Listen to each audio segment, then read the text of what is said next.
जय श्री राम दोस्तों, स्वागत है आपका हमारी इस नई सीरीज़ में। इस सीरीज़ में हम बात करेंगे रामायण महाकाव्य की। दोस्तों, हमने वाल्मीकि रामायण के मूल संस्करण को सरल व समझने लायक भाषा में लिखने का प्रयास किया है। आप इसे जरूर सुनें, क्योंकि हम सभी इस बात को जानते हैं कि भारत के मूल ग्रंथों को आक्रमणकारियों ने कई बार नष्ट कर दिया, लेकिन फिर भी हमारे ऋषि मुनियों, विद्वानों व दार्शनिकों ने आने वाली पीढ़ी के लिए उसे फिर से लिखा।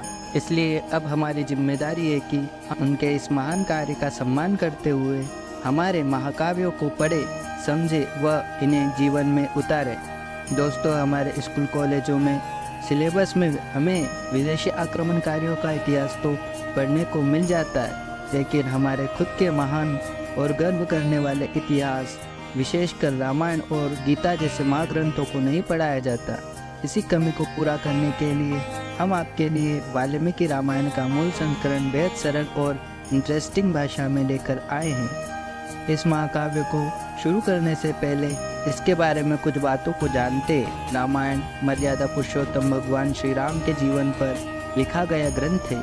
रामायण को इस पृथ्वी का आदिकाव्य भी कहा जाता है, क्योंकि माना जाता है कि ये इस धरती पर कविता के रूप में लिखा गया सबसे पहला ग्रंथ था और इसकी रचना करने वाले महर्षि वाल्मीकि को आदि कवि के रूप में जाना जाता है। उनके द्वारा रचित रामायण को वाल्मीकि रामायण भी कहा जाता है।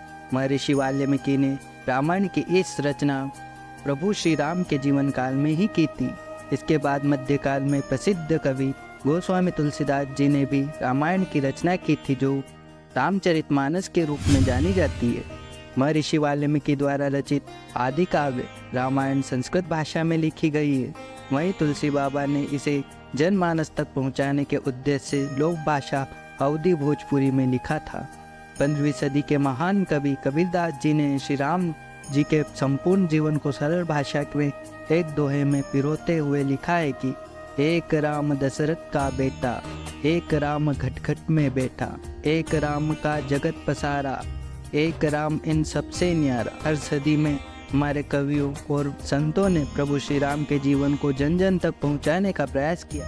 इसी कड़ी में हमारा भी प्रयास है कि आज की यंग जनरेशन को भारत के मूल ग्रंथों को सरल भाषा में समझने और पढ़ने का मौका मिले। बताया जाता है कि रामायण की रचना करने से पहले आदि कवि महर्षि वाल्मीकि एक डकैत हुआ करते थे, जिन्हें रत्नाकर डाकुन के नाम से जाना जाता था। पौराणिक मान्यता है कि एक बार भगवान नारद मुनि एक जंगल से जा रहे थे।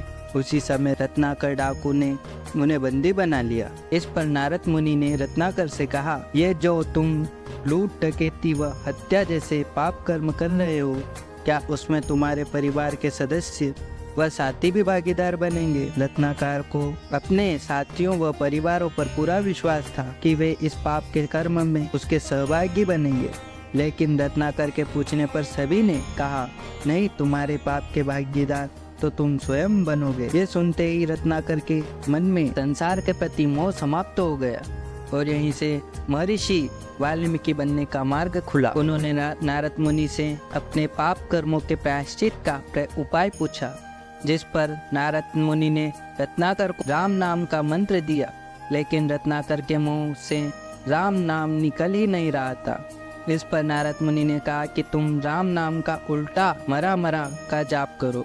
रत्नाकर ने वही जंगल में मरा मरा का जाप कर शुरू कर दिया। रत्नाकर कई दिनों तक जंगल में बैठकर तपस्या करते रहे। वे तपस्या में इतने लीन हो गए कि उनके शरीर पर दीमक ने अपना घर बना लिया।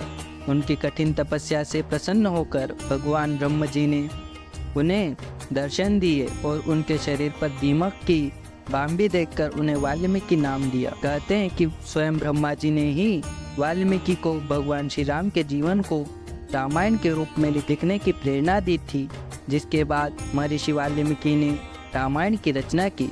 बताया जाता है कि प्रभु श्री राम के 14 साल के वनवास से लौटने के बाद उनके द्वारा पुनः राजा बनने के बाद वाल्मीकि ने रामायण की रचना की।